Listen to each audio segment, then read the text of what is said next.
Five Nights at Freddy's is a game made by Scott Cawthon, a father of two, who mostly makes Christian animated films out of Texas, and was recently greenlit on Steam, where it retails for $4.99.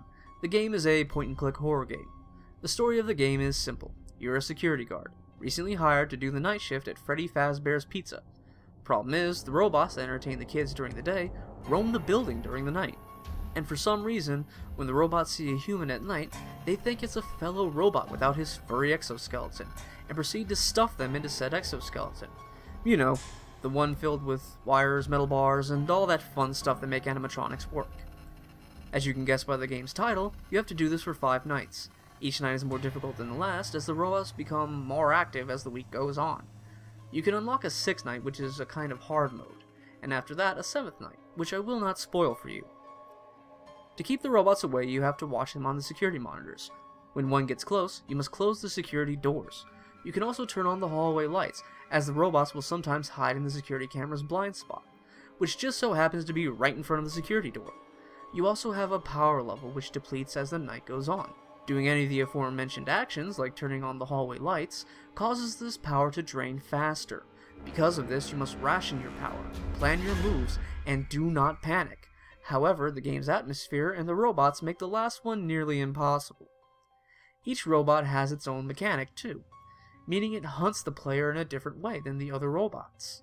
I would go into more detail about these mechanics, but I do not want to spoil or make the game easy for you. Now, as anyone in every comment section of every Five Nights at Freddy's video ever, and I'm sure some of you right now will attest, the game's story is filled with holes and a general lack of logic. To these claims, I will quote John Carmack, creator of the Doom series, among many others, and say, story in a video game is like story in a porno. It's expected to be there, but it's not that important. Unless, of course, it's a story-based game like Dear Esther 2, A Machine for Pigs. The story isn't the game's only problem, though. With the exception of Foxy, when one of the robots gets into the security booth, they will not attack you until the next time you look at the security monitors. Because of this, when a security door will no longer close, meaning one of the bots got inside, you can simply stop everything and wait it out. Now, with the way Foxy works, this strategy becomes impossible after night 2, but it is still something I want to point out if the game's creator ever watches this. Either way, if you're looking for a good scare for cheap, I recommend Five Nights at Freddy's. I was doing everything wrong, playing during the day, using speakers instead of headphones, playing music at the time, and I was more concerned with recording good footage, which the robots wouldn't give me by the way, than getting immersed into the game, and it still managed to scare me.